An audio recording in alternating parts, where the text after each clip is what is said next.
Let's talk about what the difference is between winning and losing. And it's so important with successful teams, whether it's in hockey with the Stanley Cup champions, and if you play hockey as your particular sport, or maybe it's basketball and looking back at some of the great teams that have had success and great players that have had a huge part of that success moving forward to the New York Yankees of baseball, and to Urban Meyer and the Ohio State Buckeyes, who Urban Meyer is a very successful collegiate football coach, and everywhere he goes he seems to have success and gets players to buy into what he wants them to do, to the Super Bowl game of recent with Tom Brady and the Seattle Seahawks, with everything that went on with that game and how it turned out, is understanding how to win, and really learning from your past experiences and learning from what went on to be better for the future. And then also looking at the World Cup in soccer with Team Germany that won the World Cup, the last World Cup, and the success they had as a group, and really understanding of what all of these teams had in common moving forward to have success together. And so, I always talk about Michael Jordan and talking about great athletes that have had success along the way, and I think it's a great example for players to learn from players that have played at the highest level, not only played at the highest level, but had success as well. And so, the difference between winning and losing, Michael Jordan talked about, there are plenty of teams in every sport that have great players and never win titles. Most of the time, those players aren't willing to sacrifice for the greater good of the team. The funny thing is, in the end, their unwillingness to sacrifice only makes individual goals more difficult to achieve. One thing I believe to the fullest is that if you think and achieve as a team, the individual accolades will take care of themselves. Talent wins games, but teamwork and intelligence win championships. So it's so true that everyone talks about or focuses about really on themselves. In a team sport, you really have to be selfless, and to understand that if the team does well, you're going to look well individually. And if you buy into that, I think that you're going to enjoy the game a lot more. And what comes with winning, it's a lot more fun to play the game that you love to do. So, in talking about different things, or like go along with the difference between winning and losing, talk about execution.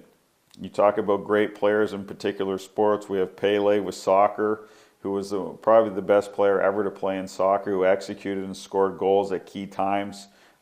Execution is really doing what you're supposed to be doing, and really taking advantage of certain key times in games. Whether you're up a man, or a certain team gets a penalty, or you kill off a penalty, things like that. You need to execute when the time is right and when it's there for you to take. And the difference between winning and losing is teams that take advantage of those opportunities have the success. And so we go on to the next one, which is sacrifice. Understand sacrificing your body to win. And so maybe it's blocking shots, making a hit, taking a hit, making that pass instead of shooting. So things like that. Like I said, there's a price to pay if you want success, whether it's physically or mentally. These teams, these players, all had to do this in order to win and be the best at what they do. The little disciplines that go into not only discipline positionally, but understanding your behavior so it doesn't cost your team. You have to have your emotions in check, making sure that you don't get too high and too low. Especially in key games or moments, whether it's playoffs or in tournament time, you have to be very careful to not get too high where your emotions get the best of you. And I think that's where it's important, where teammates kind of help out. If a player's spinning out of control, is to try to, hey, let's get focused here and get back into this. But you've seen time and time again where in every sport that we watch on TV or play in, there's certain key times when a certain player takes an unnecessary penalty which costs their team. And so you got to be very careful and be very disciplined in your actions, and understand that you're responsible, you're in control We don't always have to blame the referee or blame other circumstances. Like, you need to be in control of your own body, your actions, and what you do. Talking about the little things, meaning practice, whether it's away from the arena or field or ballpark, what are you doing extra to make you better? And this is really the big thing, is that, you know, teams or coaches or players talk about what they want to achieve, but their actions aren't in line with what they want to get. And so we have to align our actions in line with what we want to achieve. And so it's doing the little things that are necessary to be successful. So it's getting up early, doing a little extra work, you know, studying a little bit more, maybe putting away, you know, now we're so inundated with the internet, that we're surfing the internet so much. Maybe it's studying how certain teams play, watching videotape of maybe a player that you love to watch or emulate or want to be like. Study what they do. That's a big key for athletes or team, is to find out who's successful and do what they do. Watch how they behave. Understand their work habits. Find out what they're doing and how they set up their daily routines in order to get success. And so even those guys that do that, it's very difficult to win. And they have a routine that's set up, and they put their time in. They get up early, they stay up late, they get proper rest, they eat well, they study, they do the right things, they have great work habits.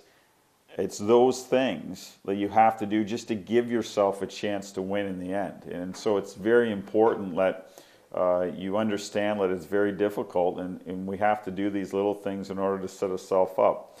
Defense, I mean, everyone talks about defense wins championships and games, and yes, I think it's a huge component of it.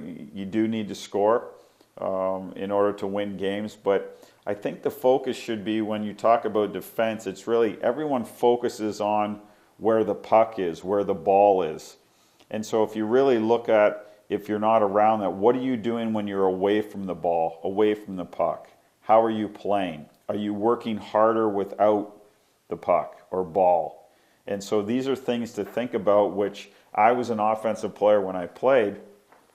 I didn't put too much onus into it when I was younger, but as I learned when I got older, I had to do the little things away from the play, meaning being better defensively, in order to set ourselves up or give our chance a better team to win.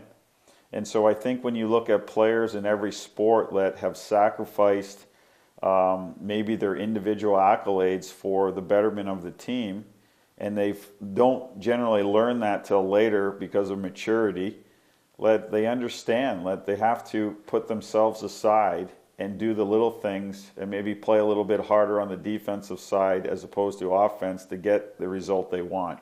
And I think great players learn that at an earlier time, that they need to work harder in certain areas that maybe everyone feels isn't as important, but great teams always play well defensively, whether it's in football, basketball, baseball, hockey, soccer, anywhere. They're great fundamentally, and so it's very important that we all take pride in what we do, not only in the offensive side, but the defensive side as well. Next is focus.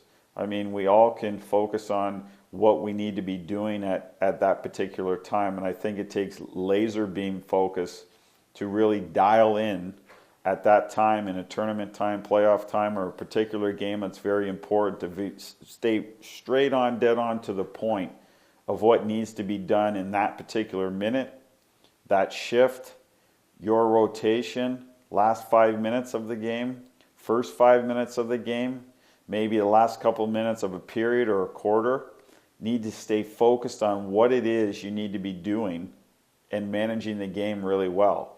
And great teams and great players do that better than the others. And so these are the things, the execution, the sacrifice, the discipline, doing the little things, playing well away from the play defensively, the focus skills, all these come into effect to be a very successful team.